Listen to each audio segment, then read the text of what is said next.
Hello, I am Captain Kim Lucas with the Conyers Police Department here in the great state of Georgia.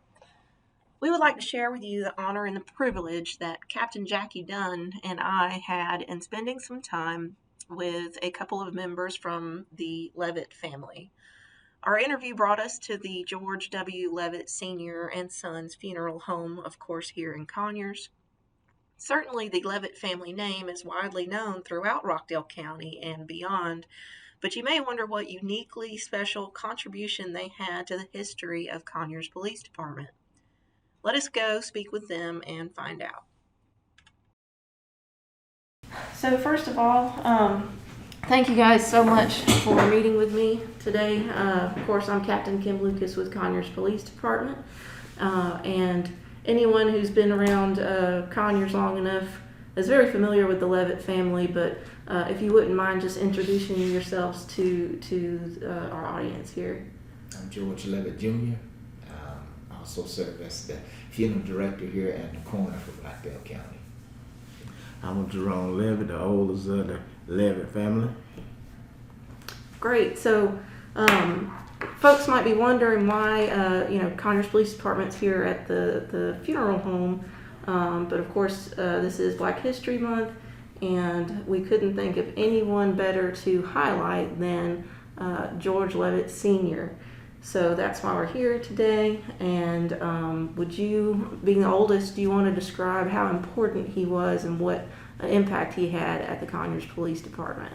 Yes, I remember the day when the chief of police, Mr. Adam and George Levett, come to our house when we were living down on Beale Street, and they'd asked my dad would he take the position of being a full-time police in the city, and he had to think about it for a while, and he thought about it they stayed there about an hour. He thought about it. He said it would take it on the one exception, that he could lock up everybody, just not the black. And during that time, they said, yes, we want you to be a full-time police and you can lock up everybody. So during that time, he was the first police to go to the police academy in Rockdale County. So I don't know where the academy was at that time, but he was one of the first to be certified for the city during that time.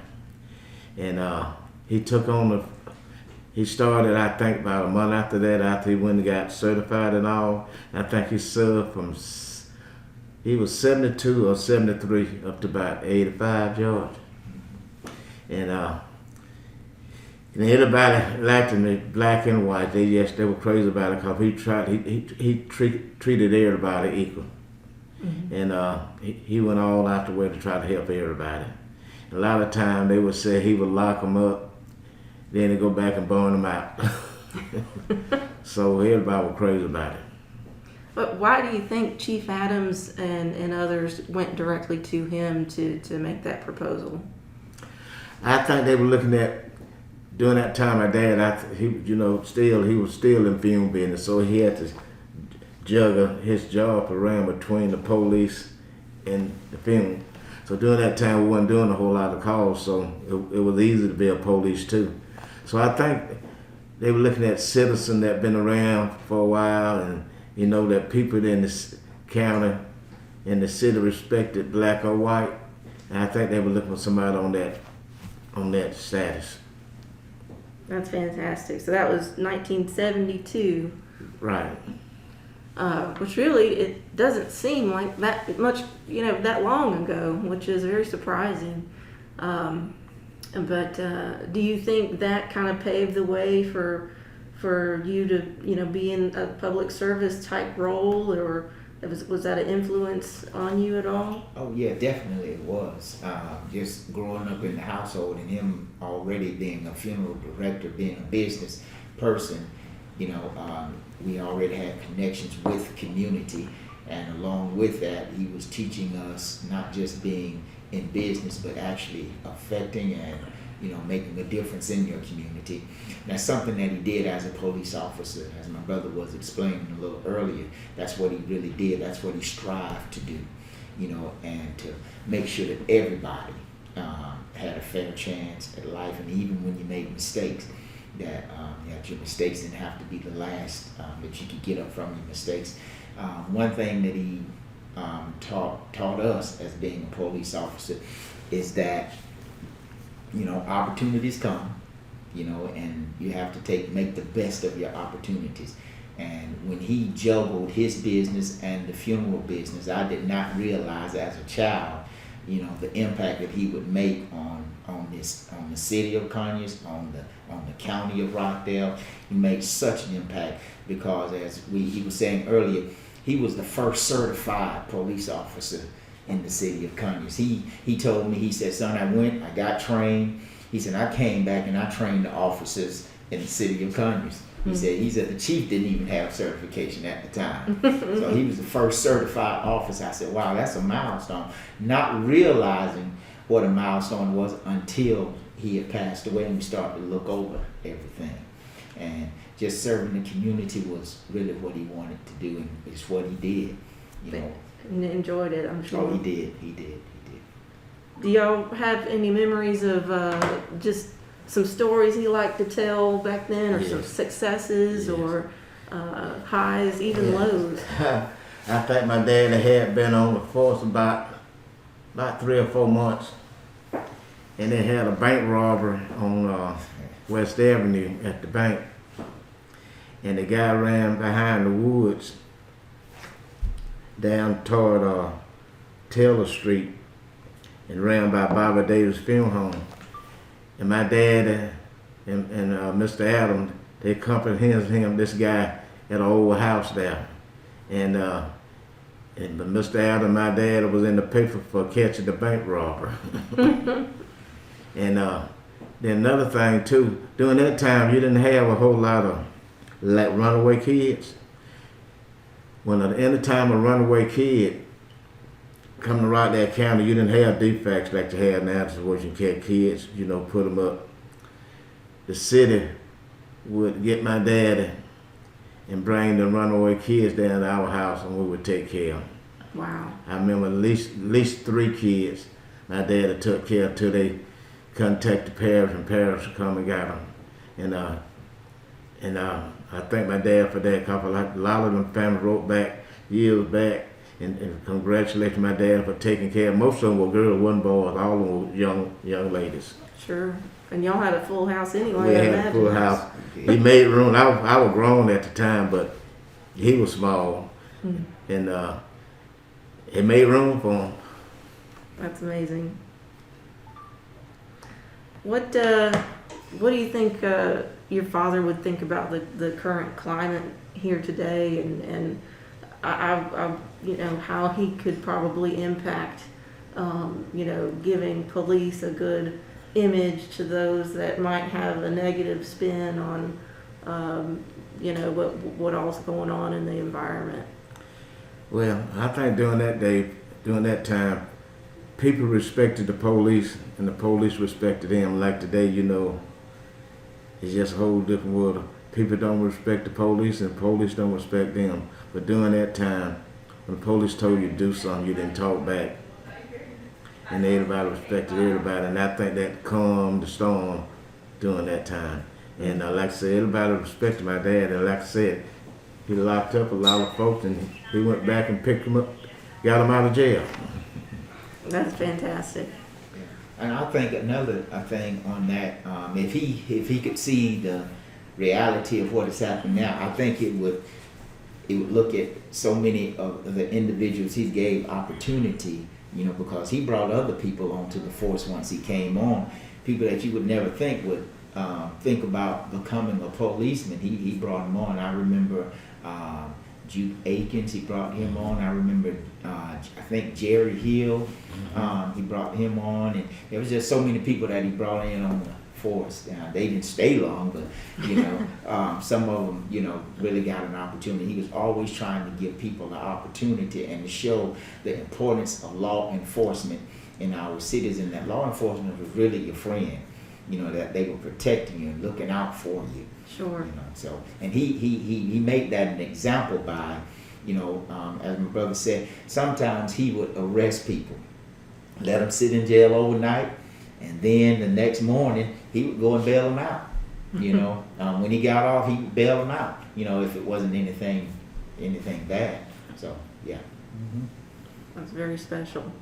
Well, I invited Captain Jackie Dunn to join us here today. You may be familiar with him.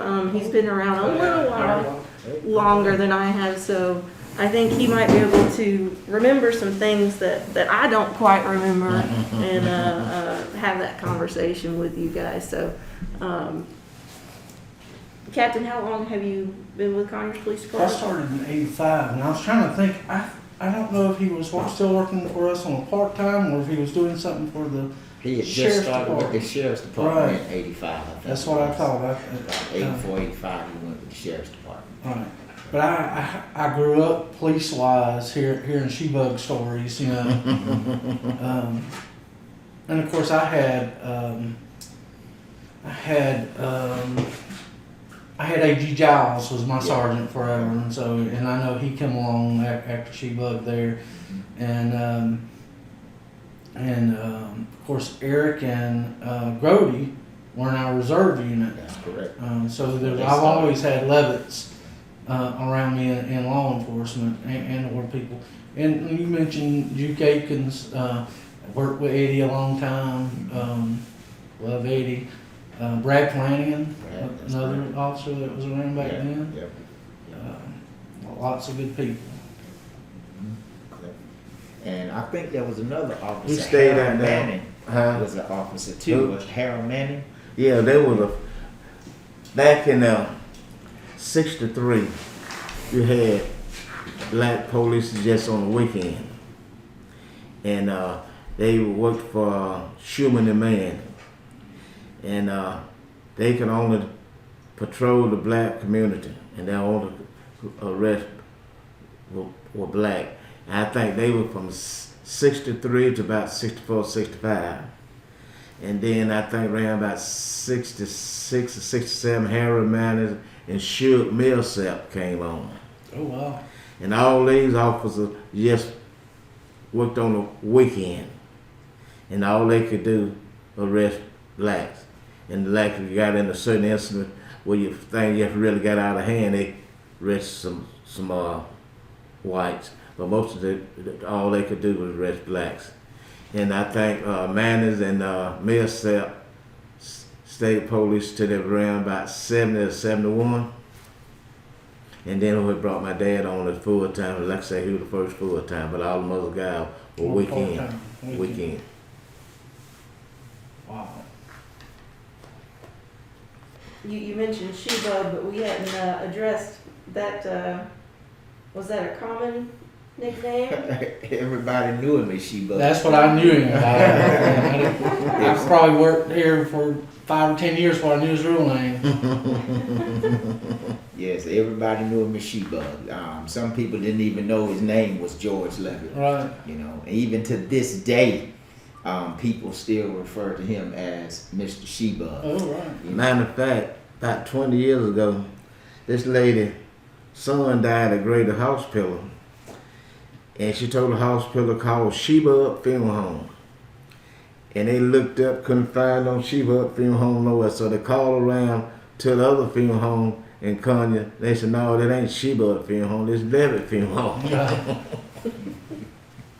Yeah, when I started, it would not be uncommon at all that you'd go into some kind of call or dispute, and you couldn't solve it, and you'd have to call She-Bug, and he'd come over there, and he could just tell them to behave, and they'd behave, or whatever was happening. Mm-hmm. If a couple wasn't getting along or something, he had great influence in the community. Very much so. Very much so. So much that, today if individuals had that kind of influence, I think that we wouldn't have as many issues as we have, in the community, especially as far as the way people view law enforcement. Right. They have a twisted view of law enforcement, that law enforcement is against them, and that's not the case. you know, and he always tried to let people know, hey, we're not against anybody, we're for everybody. I remember many instances where that he was off and the city would call him on his off days, or even after he had left the city, he would be called, hey, we got this situation over here.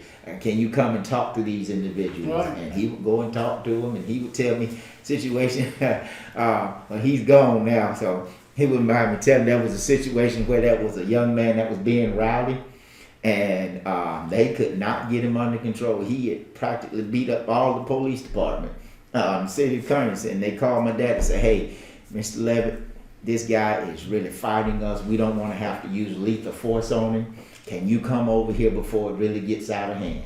My dad went in. He said, oh, Mr. Shebug, somebody I can talk to. My dad said he pulled out his billy stick and whacked him over the head and knocked him out. He said, okay, y'all handle it. He said and walked out. Well, in reality, what he did is he community policed before they knew to call it community policing. Mm-hmm. He knew everybody in the community, Yes. they knew him, and there was a relationship that Yeah. people knew that they could trust. And Right. But let me tell you, I didn't finish the part though. Afterwards, after the young man got out of jail, he said, Mr. Levett, thank you for what you did. He said, you saved my life that night. Because he would have kept on. He They had said, to do had I something to him. continued to do what I was going to do, he said, it would have ended up that he said, thank you for saving my life. You know, so that's something just like that. He appreciated it. He said, thank you for saving my life. Yep. We really appreciate this too, y'all. And looking out for us like that. Appreciate it. well, the Levett name family means a lot to the Conyers Police because it's always been a part of it. So, and to Rockdale. So, and we wanted to make sure that we reflect our community and make the community aware of investments that families have made into the community, and we're trying to attract people to our department, and we want to show that we're that it's got a good foundation, and which it does. And so, we want to know people it's a good place to live and Yes, definitely. everything. Definitely. Yeah, appreciate it. It's come a long ways. I remember the bubble lights and the white police cars. Oh yeah. My dad used to drive by. I'd be standing outside of the funeral home at the old location. He'd drive by. I'd be playing in the yard. He'd drive by, throw up two fingers and wink at me. You know, so that's my dad right there. Yep, yep.